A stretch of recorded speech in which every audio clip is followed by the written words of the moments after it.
Oye País, buenas noches, oye País, yo soy Rudy González. Qué bueno que me acompañan en esta hora.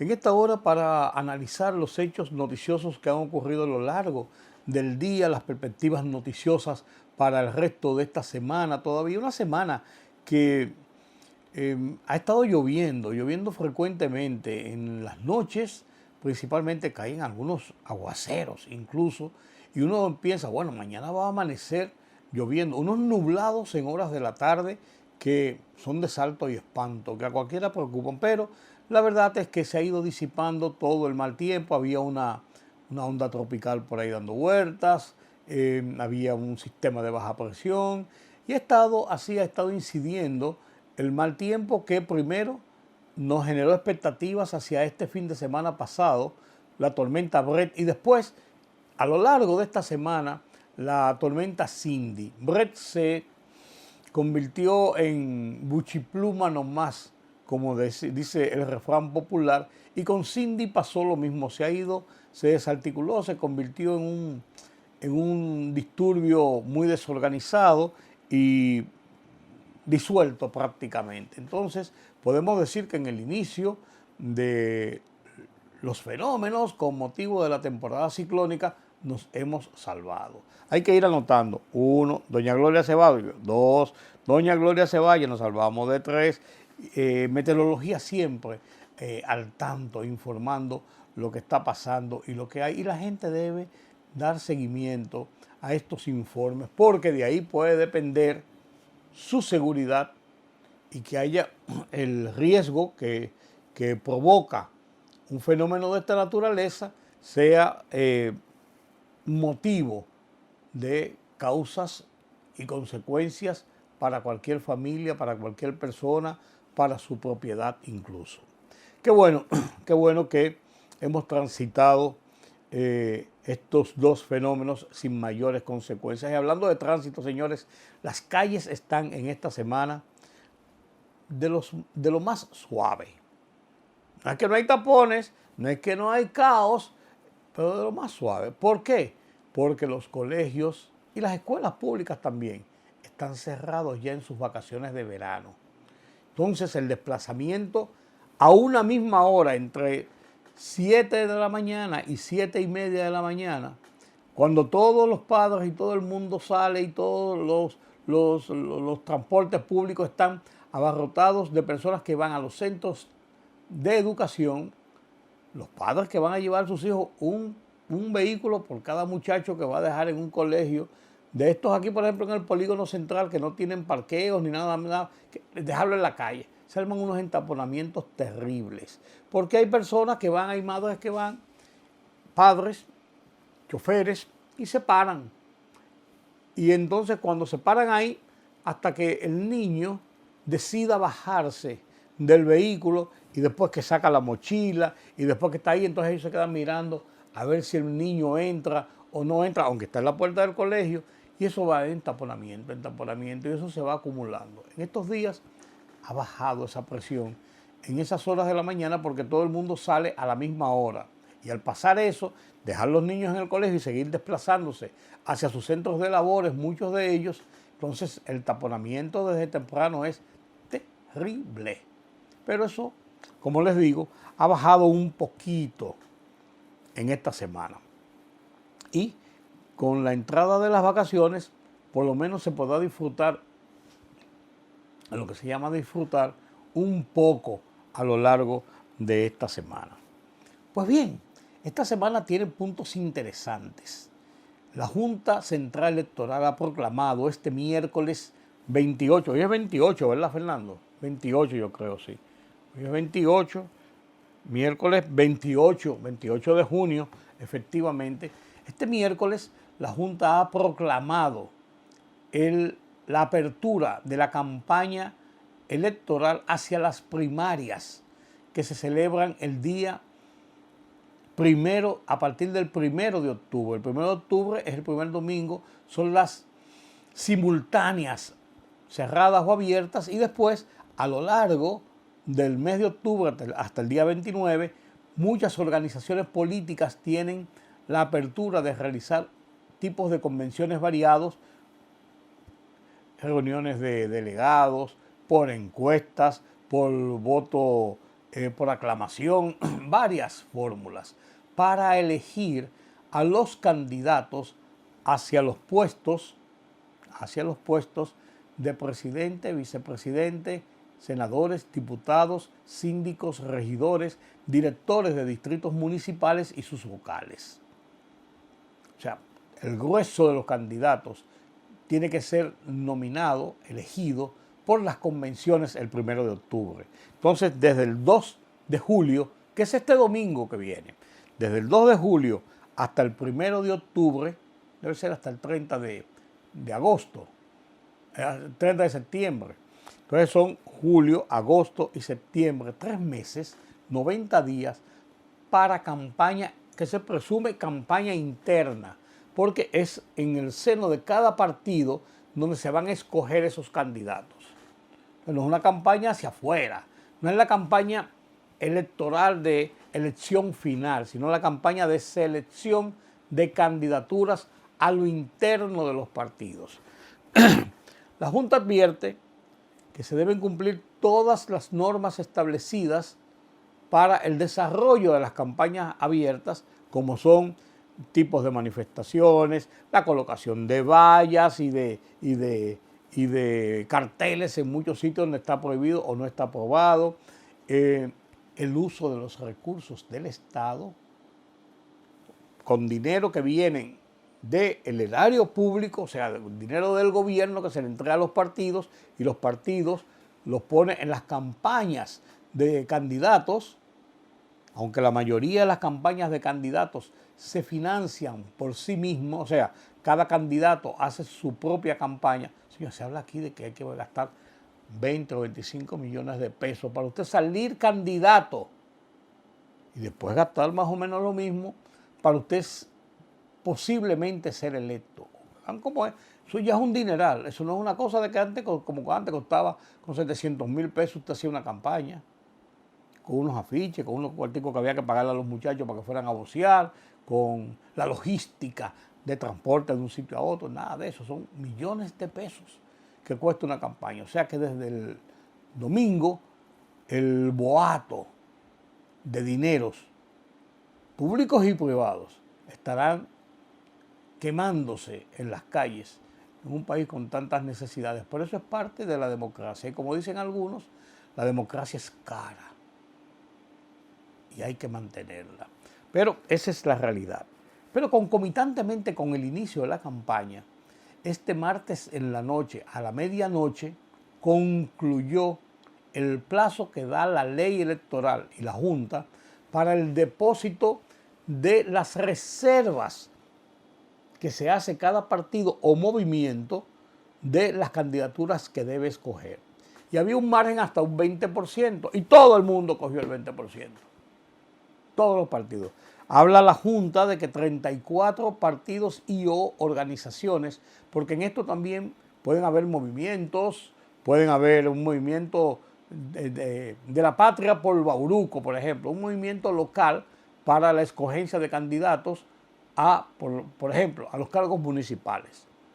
Entonces, está autorizado, entonces 34 partidos oficiales, son 26 o 27 o 28 oficializados hasta este momento, más con los movimientos fueron 34 por todos, que escogieron la nómina de reservas que se van a hacer. Todo el mundo usa reservas. Por ejemplo, el PRM se reservó 6 senadurías, 38 diputaciones, 32 alcaldías, 43 directores municipales, 38 diputados, 147 vocales y 233 regidores. Lo mismo, lo propio hizo la generalidad de los partidos. La Fuerza del Pueblo, 10 senadurías, 89 diputados, es lo que están la cuota del 20% y otros que son para...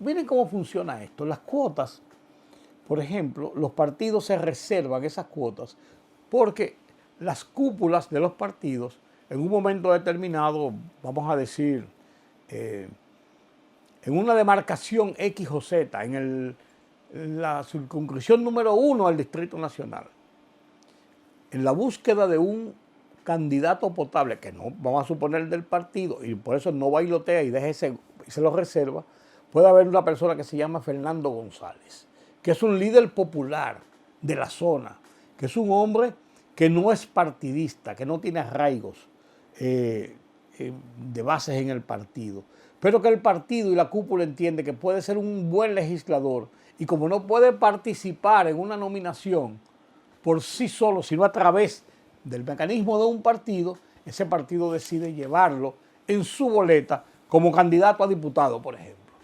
Entonces, puede escoger ese.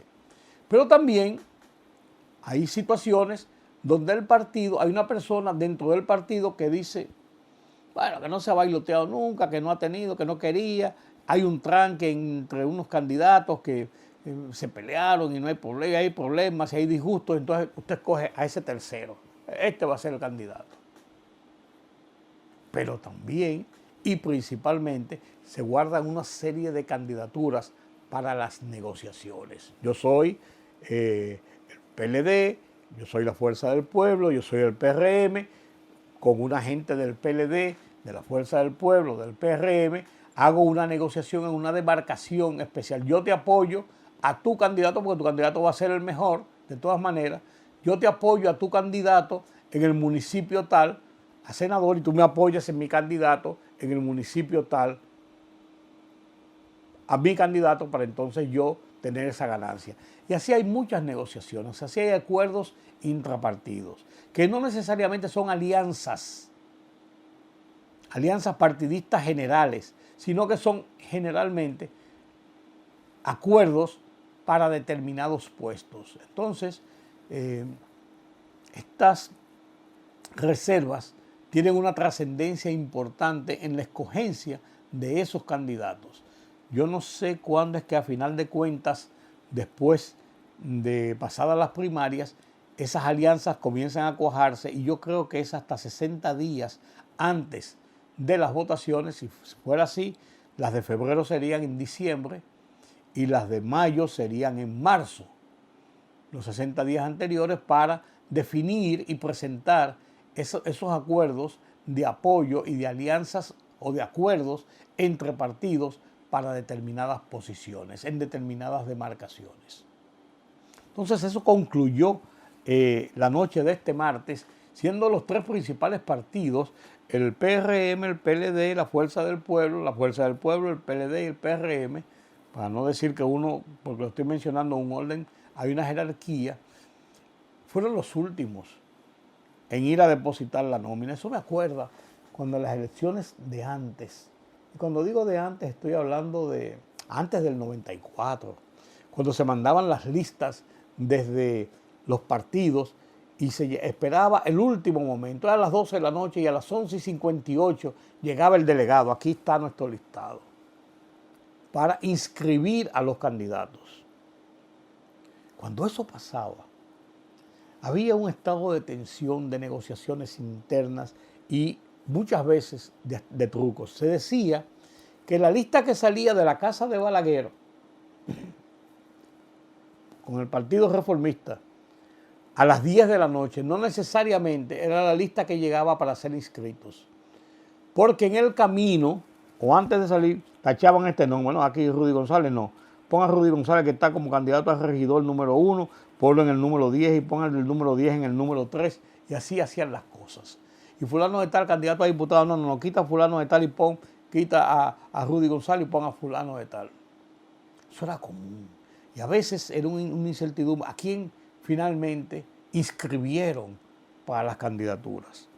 Ya eso no se ve, ya eso no se estila, ya las cosas son más formales, ya los partidos tienen una lista de personas escogidas y aprobadas por los plenos de sus partidos, porque tiene que ser así, además de ser aprobado por el mecanismo que sea, por encuesta, por elección cerrada o abierta, por aclamación, por lo que sea, tienen que ser refrendados por los comités centrales de esos partidos en un acto público, y ya de ahí no hay vuelta floja, no hay vuelta atrás, salvo que una persona escogida diga que no, que no va a participar, o que se enferme, o que muera, o que quede inhabilitado por alguna situación. Por de lo contrario, no hay forma de revertir eso y todo el mundo sabe quién fue escogido y quién al final de cuentas va a ser inscrito y quién estará en la boleta. Es más complicado que antes. El hecho es que ya estamos oficialmente en campaña a partir de este domingo, campaña para las primarias, pero esto se desboca, ha estado desbocado. Las últimas semanas los partidos principales haciendo manifestaciones, juramentaciones, encuentros, pronunciando discursos, dando declaraciones, incluso de cara a los contrarios e incluso de cara hacia lo interno. De todo ha pasado, pero ya sabemos que desde el lunes, desde el domingo, rumba abierta para baile de manera oficial. La Junta, mientras tanto, sigue cerrando episodios para ir conformando todo ese cronograma necesario para llevar al clímax, que es el punto nodal, el punto principal, las votaciones. Tercer domingo de febrero, votaciones municipales. Tercer domingo de mayo, votaciones y elecciones presidente y congresistas. Así las cosas. Hablando de eso, precisamente, en la entrevista que el presidente hiciera con María Cela Álvarez en el programa Esta Noche María Cela de este mismo canal, hablaba de que mencionaba que en su familia no está muy a gusto con que él continúe en la política. Por una razón familiar de que tiene que dedicar mucho tiempo y el presidente Luis Abinader, de todo sabido, es un hombre, como él mismo lo dijo, está 16 horas prácticamente fuera de su casa todos los días por asuntos de trabajo. Se acuesta a las 2 de la mañana. Él lo dijo directamente y se levanta alrededor de las 7 de la mañana y cuando arranca de su casa son jornadas continuas en la capital, en el palacio y en el interior del país. Entonces, a una pregunta de María se le dijo, mire, sobre el asunto de si se va a reelegir o no, dice que su esposa Raquel Peña y sus 3 hijas, 2 de estas 3 hijas no están de acuerdo con que él continúe en la actividad política y que no fuera a una reelección.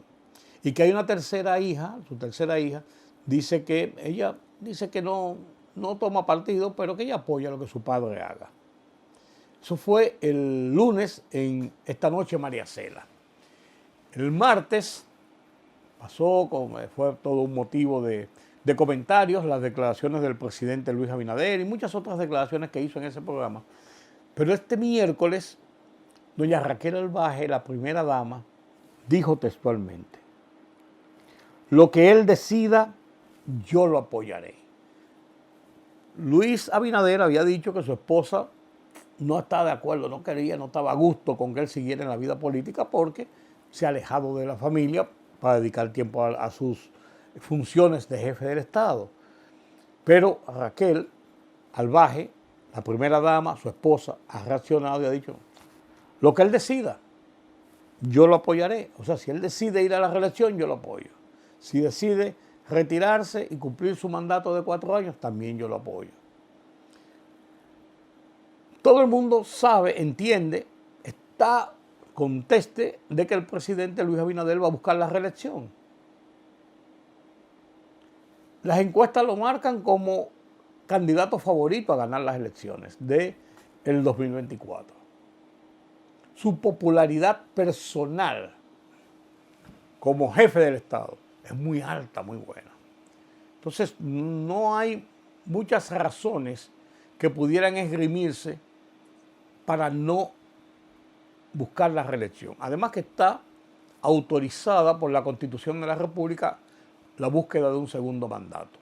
En el PRM no hay candidato contrario, salvo el caso de Guido Gómez Mazara y de Ramón Alburquerque, que han anunciado sus aspiraciones, pero que ni se menciona el peso y contrapeso, el balance que hay entre la candidatura de Luis Abinader y de cualquier opositor o contrario dentro del partido. Sería prácticamente ganar sin ningún ruido, sin ningún problema. Entonces, todos los caminos están abiertos. Y Luis lo sabe el PRM y lo sabe la nación. Y ahora su esposa, que podía ser uno de los escollos, bueno, la familia no quiere. Entonces, yo apoyo lo que él decida. Punto y aparte. Tema de las auditorías. Ese es el tema que ha acaparado desde principios de semana la vida noticiosa dominicana. Y tiene un componente político, no cabe dudas. Porque uno de los puntos centrales de esta campaña política para el 2024, para las elecciones presidenciales básicamente, es el tema corrupción, que ha sido uno de los puntales de lucha del gobierno, incluso contra el anterior gobierno, también en la carrera política por retomar el poder, en este caso el PLD, y tangencialmente la Fuerza del Pueblo con Leonel Fernández. El tema de la Contraloría y las auditorías pareciera ser, si uno lo analiza con cierta frialdad, y no tendría mayores dudas, y tiene mucho asidero, aunque no se ha dicho públicamente, ha sido una jugada maestra del grupo de gobierno, del partido oficial, del presidente de la República, de su estructura, de sus asesores, para cerrar una eventual brecha que podría ser motivo de críticas al gobierno el manejo que se ha dado en la administración pública a los fondos del Estado. Aquí hay auditorías que presentan, sí, irregularidades, pero más bien procedimentales, que no cumplen los protocolos de algunas normas, de algunas formas de aplicación, de acción en la administración pública cuando se hacen manejos con fondos del Estado. No que ha habido robo en el Estado, no que ha habido desfalco en el Estado, no que ha habido corrupción en el Estado, sino que se han incumplido procedimientos y estos han ido siendo enmendados según han sido señalados por la Contraloría. Eso parece ser perfecto desde el punto de vista político. Así es. 18 auditorías, en todas las auditorías. Mire, eso ocurre en todas las auditorías que se hacen. Que hay quienes dicen que no son auditorías, sino que son informes de investigaciones internas que ha hecho la Contraloría, porque la Contraloría no hace auditorías, porque las auditorías más bien están designadas a la Cámara de Cuentas, que es un ente externo para fiscalizar los manejos en el gobierno. La Contraloría es un departamento del Poder Ejecutivo. La Contraloría es un ente externo de personas designados por el mecanismo congresional que está establecido en la Constitución y tienen un alto grado de independencia para manejar sus asuntos como son las auditorías. Entonces, 18, miren, en todas las auditorías que hace la Contraloría o informes y que hace la Cámara de Cuentas, va a haber siempre que alguien diga cuando no ha sido así, incumplimientos en los procedimientos, que faltaba un papel para determinar de dónde se sacaron estos montos para arreglar esta guagua, que de dónde que si no fue claro si las licitaciones que se hicieron habían 3 compañías licitantes al mismo tiempo y una no cumplió con los detalles. Siempre hay procedimientos, que si se ordenó pagar tal cosa y no estaba toda la documentación completa, que no se esperó el tiempo. Siempre procedimientos, eso es una cosa y corrupción es otra. Entonces, en este sentido, la importancia de que el presidente haya ordenado y lo haya dicho: yo ordené hacer las auditorías y yo ordené que se publicaran. Se ve muy transparente, muy bien. Sin embargo, el cuestionamiento que se ha hecho desde algunos estamentos es el hecho de que el gobierno se está auditando a sí mismo y está publicando los resultados de la auditoría, y mucha gente podía entender que esto no obedece necesariamente a la realidad de los resultados de una investigación interna de un departamento X del Estado, porque no se concibe, no se entiende, no se piensa que el gobierno va a meter el bisturí en una dependencia del gobierno para publicarle y decir: sí, aquí estamos cometiendo tales errores. Fíjense que la generalidad de los que han salido a responder los resultados publicados de la auditoría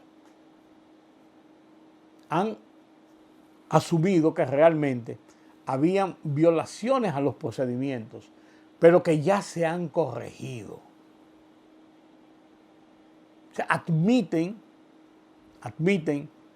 errores de procedimiento, pero dicen que ya se han ido corrigiendo. Por ejemplo, la CAS dice que sí, que ciertamente cuando llegaron allá encontraron una serie de mecanismos y una serie de situaciones, y que en cuanto a los procedimientos, porque ellos manejan muchas situaciones de emergencias para solucionar emergencias en las calles, y que muchas veces los procedimientos entorpecían poder actuar en esas emergencias.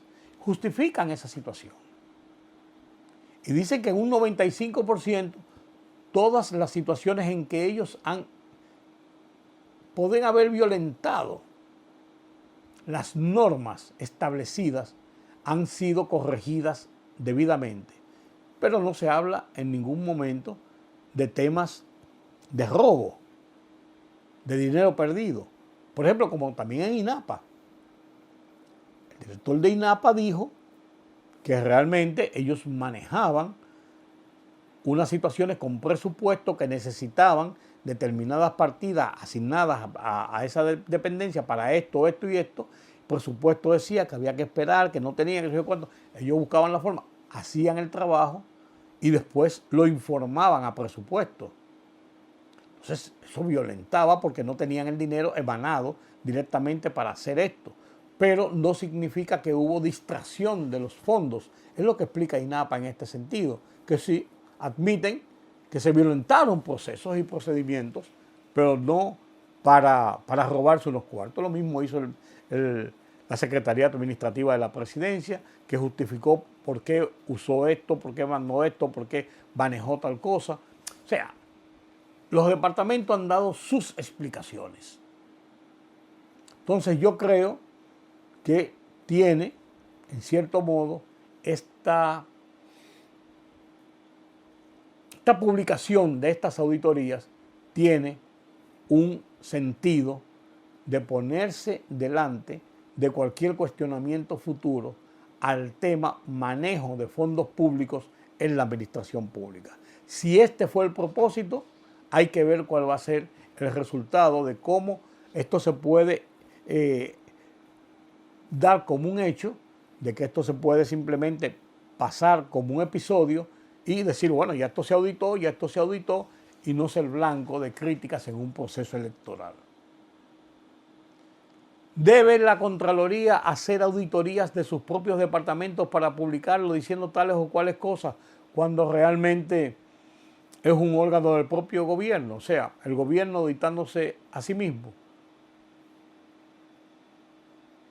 Usted dirá: bueno, con lo que está pasando en la Cámara de Cuentas, uno no sabe realmente si este es lo único que tenemos disponible, porque está tan incierta esa situación en la Cámara de Cuentas que no sabemos dónde vamos a llegar. Lo malo de esto es que incluso algunos de los incumbentes del Departamento del Estado que han sido auditados, vamos a ponerle así, han también atribuido en sus defensas y en sus explicaciones que ha habido mala fe de la prensa, que ha sido un asedio de la prensa, que han estado investigando cosas y que han dicho cosas que no son. No. El presidente Luis Abinader anunció que él ordenó las auditorías y que él ordenó publicarlas. Mírenlo. Una vez en 94 años que tiene la Contraloría, nosotros en la Presidencia de la República le hemos dicho que publique para que el pueblo conozca en qué se están invirtiendo sus recursos. Eso es una promesa que nosotros hicimos en nuestra campaña, pero además un compromiso personal que yo tengo con este país, de decirle a la población dominicana sus recursos, lo que ellos paguen en impuestos, en qué se está invirtiendo, cómo se está gastando. Y ahí, obviamente, por primera vez, es un gobierno que es transparente, que dice lo que está bien y que también publica cosas que tenemos que corregir. Ahí se tiene que analizar. Ya la Contraloría durante todo este tiempo ha estado trabajando con cada institución para que mejore sus controles, para que mejore también en todos los aspectos, de tal manera que cada centavo del pueblo dominicano se invierta correctamente. Lo mismo justificó doña Milagros Ortiz Bosch, diciendo que sí se hicieron las auditorías por una orden del gobierno y que es una cosa correcta.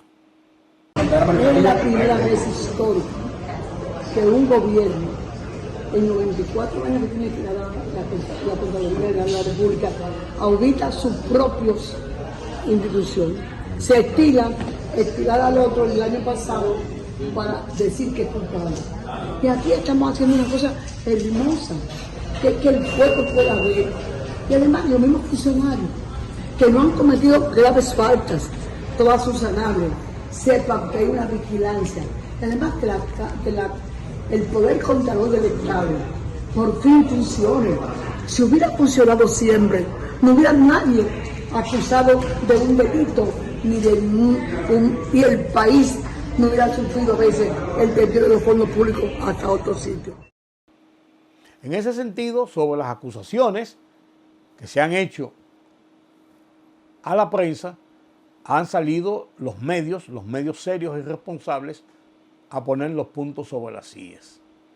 Por ejemplo, el Listín Diario publica un editorial en la fecha de este miércoles titulado Corrupción o impericia administrativa, y esa pregunta se la responde el periódico y lo pone dentro del contexto de esta situación de las auditorías. Comparto con ustedes este editorial del Listín Diario.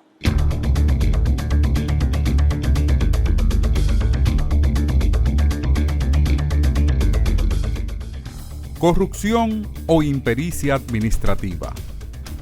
Las auditorías hechas a varias instituciones del gobierno por la Contraloría General de la República han puesto en evidencia innumerables debilidades, inconsistencias e irregularidades en sus manejos administrativos. Vistas en su conjunto, lo que reflejan es una inquietante sucesión de operaciones financieras que violan los procedimientos, límites y en muchos casos los parámetros establecidos por la Ley 340-06 de compras y contrataciones.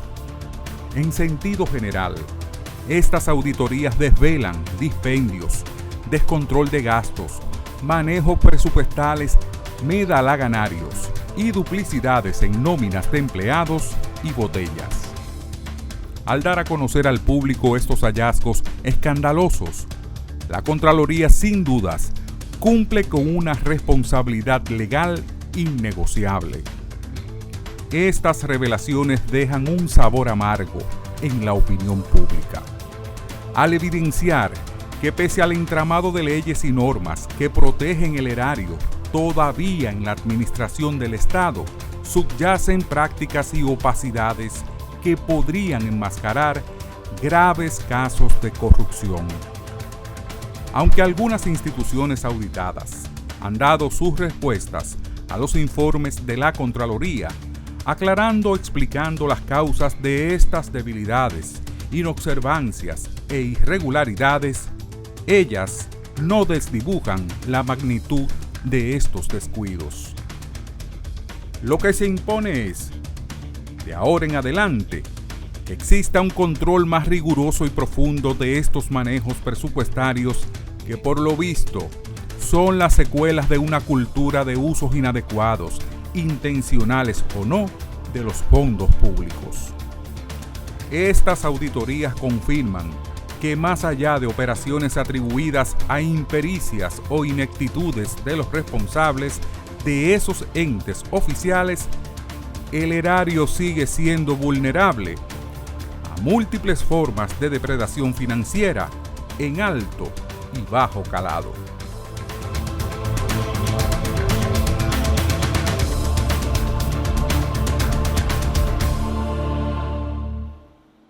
Ya oyeron ustedes lo que dice el propio Miguel Franjul, director del Listín Diario, sobre esto. Yo en mi columna de esta semana, en el Listín Diario también, abordo el tema. Y abordo el tema bajo el título Las auditorías y sus consecuencias, donde me pregunto si las auditorías realmente fueron hechas de manera independiente, imparcial, sin ningún resquemor. Lo que se pueda determinar de ahí, ¿qué consecuencias tiene? Ninguna. Se cometieron impericias y vamos a seguir para adelante. Hay algún dinero que no aparece y que no se sabe y que hay cuestionamientos hechos todavía y no hay ninguna consecuencia. Vamos a seguir para adelante. O sea, sería pan y circo. Comparto con ustedes mi columna de esta semana en el Listín Diario. Las auditorías y sus consecuencias. A continuación.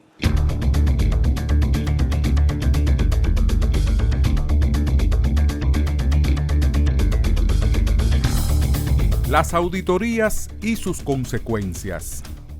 La intención es buena, relevante y debe ser tomada con toda la seriedad que tiene. El que el presidente de la República anuncie que dispuso que las auditorías que a las instituciones públicas produzca la Contraloría General de la República sean conocidas es valiente. Y así han comenzado a salir al público los detalles de dichas investigaciones.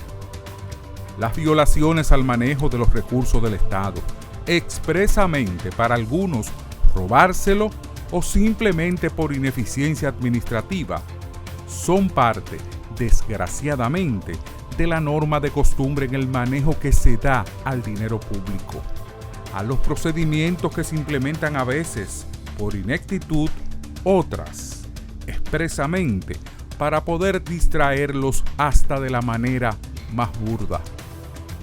Lo importante ahora es que las auditorías de la Contraloría, una vez puesto en conocimiento de la sociedad sobre las realidades del manejo de los recursos públicos, de los procedimientos aplicados en las dependencias del Estado, se tomen los correctivos. Si algunas violaciones fueron de tipo procedimental y hasta judicial, si se dispendiaron en favor de terceros, si se robaron los recursos del erario. Porque hacemos muy poco o nada con el conocimiento del problema y no hay consecuencias.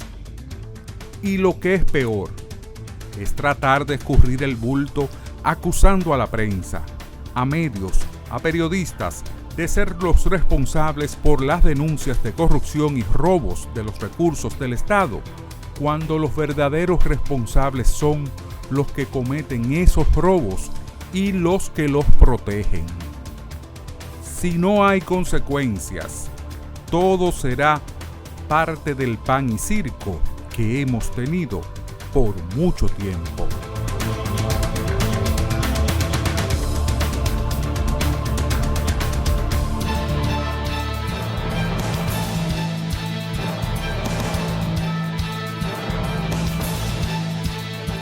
La Contraloría General de la República publicó 18 auditorías que han develado una serie de irregularidades administrativas en igual número de dependencias estatales, entre ellas 6 ministerios, la mayoría involucradas con manejos anómalos en compras, nóminas y gastos de combustibles. Entre los organismos auditados en el periodo de agosto 2020 a abril de 2021 se indica que en el caso de la Corporación del Acueducto y Alcantarillado de Santo Domingo, CAS, realizó compras declaradas de urgencia por valor de 2.229.663.535 pesos con 47 centavos. Los partidos políticos depositaron las reservas del 20% de sus candidaturas por nivel de elección y las asignadas para fines de alianzas de cara al proceso de votación del próximo año, mientras el oficialista Partido Revolucionario Moderno PRM hizo uso de la totalidad del 20%, seleccionando 6 senadurías, 38 diputaciones, 32 alcaldes, 47 directores de distritos municipales, 147 vocales y 233 regidores, mientras la Fuerza del Pueblo reservó las senadurías del Distrito Nacional, Atomayor, La Altagracia, Monseñor Noel, Montecristi y Monteplata. De su lado, el Partido de la Liberación Dominicana se reservó 11 senadurías, incluyendo el apartado de alianzas y 40 alcaldías. El Partido Revolucionario Dominicano PRD reiteró su decisión de llevar candidaturas propias a la presidencia de la República, varias senadurías, decenas de diputaciones, alcaldías, así como para los cargos de directores, regidores y vocales. La primera dama de la República, Raquel Arbaje, afirmó que lo que el presidente Luis Abinader decida sobre su posible reelección presidencial, ella lo apoyará. Lo que él decida, lo apoyaré, escribió a través de su cuenta de la red social de Twitter, luego de que una usuaria le comentara: ¿usted se imagina que usted no deje al presi aspirar más y que este pueblo se vuelva a equivocar y que los saqueadores vuelvan y no dejen nada a las próximas generaciones? Cuando el mal acecha, los buenos deben mantenerse y firmes. Ante las quejas de usuarios por las deficiencias en el servicio energético en medio de esta ola de calor, la empresa Edesur Dominicana anunció la implementación de un nuevo sistema tecnológico que permitirá medir en tiempo real la sobrecarga en las líneas a fin de minimizar las averías y focalizar aún más los mantenimientos programados.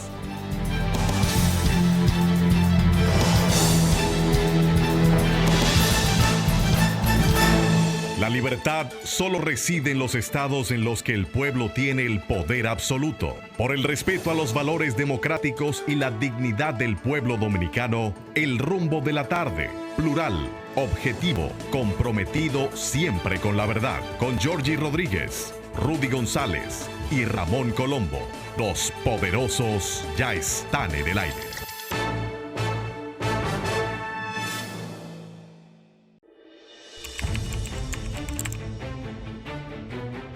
Periodismo de investigación, columnas, opinión, análisis, reportajes de fondo. Hora por hora, una completa plataforma multimedia. Periodismo con valor. Noticias horaporhora.com.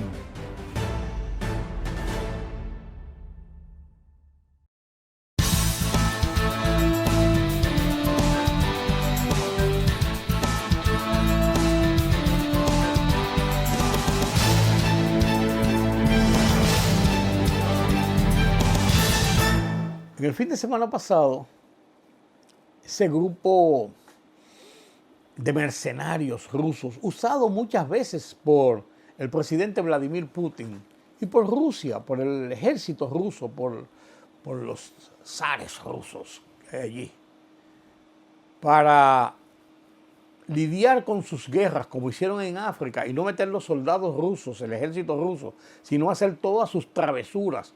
Incluso en la guerra de Ucrania hicieron acciones puntuales. Ese grupo se rebeló, porque ellos dicen que Putin y el Kremlin lo han engañado, no le han pagado un montón de dinero que tenían que pagarle, le han quitado armas, no le han repuesto sus armas, han dicho por ahí que compran unas armas y son para otra cosa. Entonces se rebelaron. Y eso estuvo a punto de estallar y ellos comenzaron a avanzar hacia Moscú. Eso pudo haber terminado en un verdadero baño de sangre, porque iban a ser enfrentados por el régimen, por los soldados regulares. Y estos no son grupos de 7, 8, 10 hombres, son ejércitos completos, con tanques, con vehículos blindados, con todo tipo de artillería, con todo. Son mercenarios bien establecidos. Y este grupo hubo de refugiarse en Bielorrusia, y el presidente de Bielorrusia ha pedido a Putin, Bielorrusia es aliada a Rusia, pero en este caso actuó como un independiente para tratar de evitar ese conflicto y decirle a estos rebeldes, a estos mercenarios: paren, aguanten, que aquí lo que va a haber una guerra civil. Entonces el presidente de Bielorrusia le ha pedido al presidente Vladimir Putin que no vayan a matar al cabecilla de este grupo, Wagner se llama, de mercenarios, que está refugiado en Bielorrusia, o que está en Bielorrusia con sus tropas. Nadie sabe qué puede pasar de ahí en adelante. Esta situación ha dado un vuelco, ha provocado un vuelco en lo que es la guerra de Rusia contra Ucrania y las tensiones en Europa, de cara principalmente a la OTAN, a los países aliados y a todo lo que tiene vecindad con esta parte de Ucrania, Rusia y ahora en este conflicto con los grupos mercenarios. DW Deutsche Welle, en su plataforma de noticias internacionales, tiene un reportaje sobre este tema que no se lo pueden perder. Pone en perspectiva y pone en realidad lo que está pasando con esta situación de los mercenarios ahora en Bielorrusia de cara al Kremlin y a Vladimir Putin. Veamos. Son las tres caras de una crisis sin precedentes. 3 días después de que los mercenarios detuvieran su marcha hacia Moscú, 3 hombres rompieron su silencio en aras de su propia supervivencia política. Yevgeny Prigozhin, el líder del grupo Wagner que se levantó contra el ejército ruso, llegó al exilio en Minsk. Alexander Lukashenko, el presidente bielorruso, acogió a los mercenarios de Wagner en su país, que se consolida como aliado incondicional del Kremlin. Y Vladimir Putin, en el centro de la controversia dentro y fuera de su país, intentó presentarse una vez más como el salvador de la Federación de Rusia. Trompetas y tambores para recibir al presidente. Ante 2.500 soldados y policías, Vladimir Putin quiere demostrar que sigue firme en su cargo. Elogia la lealtad del ejército y de las fuerzas de seguridad. Ustedes han defendido el orden constitucional, la vida, la seguridad y la libertad de nuestros ciudadanos. Han salvado a nuestra patria de los disturbios y han puesto fin de facto a la guerra civil. El líder del grupo Wagner, Yevgeny Prigozhin, habría ya aterrizado en Minsk en un avión privado. Se cree que el presidente bielorruso, Alexander Lukashenko, tuvo un papel importante en la retirada de Prigozhin. Sin embargo, no está del todo claro qué pasará con el grupo Wagner. El 1 de julio expira su contrato con Rusia. El pacto de retirada, mediado por Lukashenko, prevé que los mercenarios se unan a las Fuerzas Armadas rusas, regresen con sus familias o se vayan a Bielorrusia. Aunque Lukashenko había tachado el intento de sublevación de Wagner de peligro para Rusia y Bielorrusia, celebra ahora la llegada de los combatientes a su país.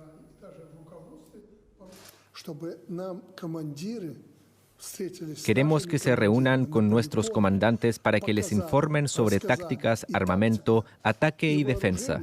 Eso tiene un valor incalculable. Queremos aprender eso de Wagner.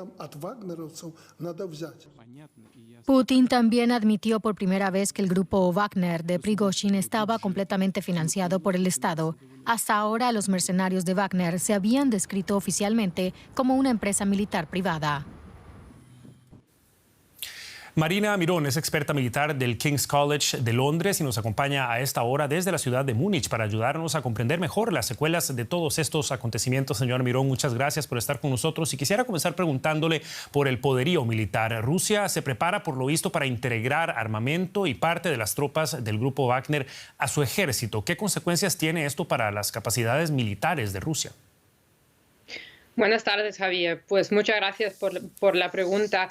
En cuanto a la integración de las tropas de Wagner en el ejército ruso, yo creo que va a aumentar las capacidades porque, como hemos visto en Ucrania y también en Siria, el grupo Wagner tenía más capacidades que el propio ejército y podía resolver problemas en el campo de batalla como operaciones ofensivas. Lo hemos visto en la ciudad de Bakhmut.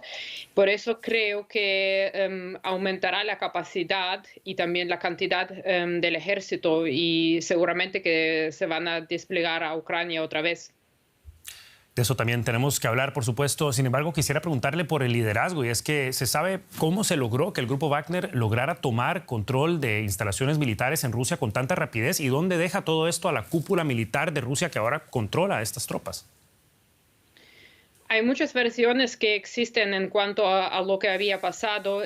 Por un lado, como dijo Yevgeny Prigozhin, él no quería un golpe de Estado. Él quería justicia por sus tropas y quería salvar su grupo Wagner. Entonces, dicho lo cual, las tropas que le permitieron ir hacia Moscú o avanzar hacia Moscú con sus tropas, no pensaban que le están dando su apoyo como para que él haga el golpe de Estado. Por otro lado, puede ser que esa operación ha sido planeada por el Kremlin para ver quién apoyará a Prigozhin y quién apoyará a Putin. O sea que hay muchas versiones, pero dicho lo cual, yo creo que ellos no querían luchar contra propios rusos y estaban esperando que el liderazgo en Moscú resuelva la situación sin tener que utilizar armas. Algo que por lo visto funcionó, por lo menos por el momento. Ahora, con Prigozhin y otros mercenarios de Wagner ahora en territorio bielorruso, lo mencionábamos ya, ¿qué implicaciones ve usted para el transcurso de la guerra en Ucrania? Yo creo que no va a afectar la guerra mucho porque las tropas de Wagner han dejado de participar en la operación militar hace más de un mes. Las tropas rusas ahora están en defensiva. Como le dije antes, las tropas de Wagner hacen operaciones ofensivas, pero hay otros grupos militares en Rusia, como el grupo la batallón de Ahmad, de Ramzan Kadyrov, que se puede desplegar a Ucrania para llenar este hueco que ahora tenemos por falta del grupo Wagner, pero en este momento yo creo que no hace falta. Eran las apreciaciones de la experta militar Marina Mirón. Muchísimas gracias y hasta una próxima ocasión.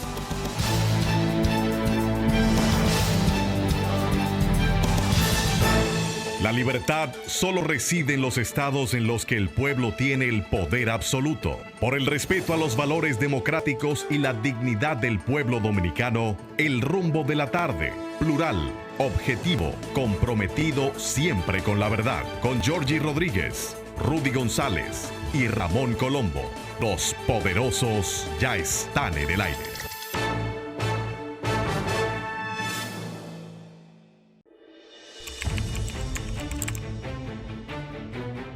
Periodismo de investigación, columnas, opinión, análisis, reportajes de fondo. Hora por hora, una completa plataforma multimedia. Periodismo con valor. Noticias horaporhora.com.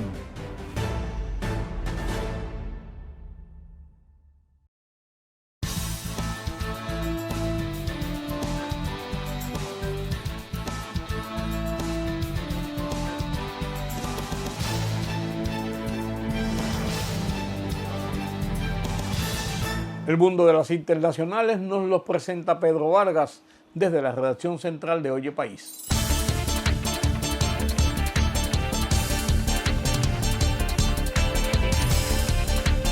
Los neoyorquinos deben estar preparados para el regreso del humo de los fuegos forestales canadienses, manifestó la gobernadora de Nueva York, Kathy Hochul.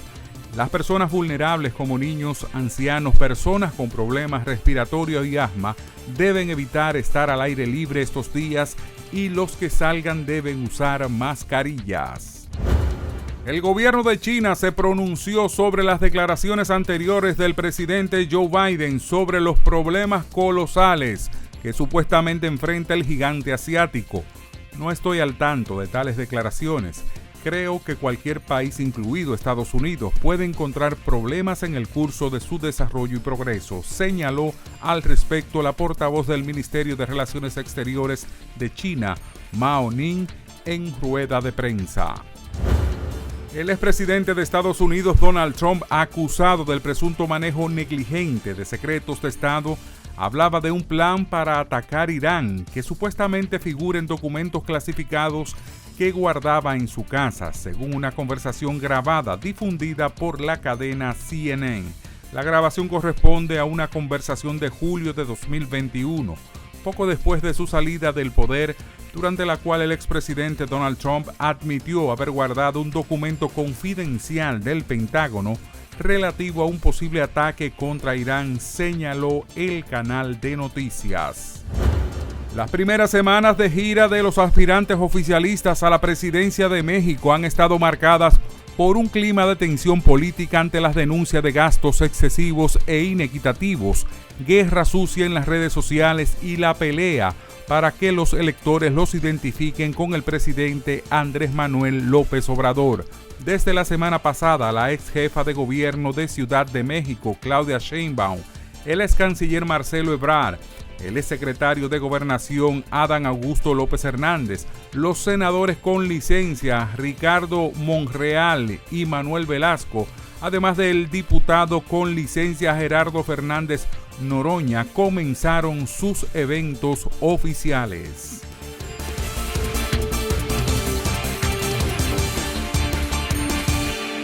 Así llegamos al final de esta emisión de Oye País. Gracias por su compañía, como cada noche, aquí por Color Visión. Yo soy Rudy González.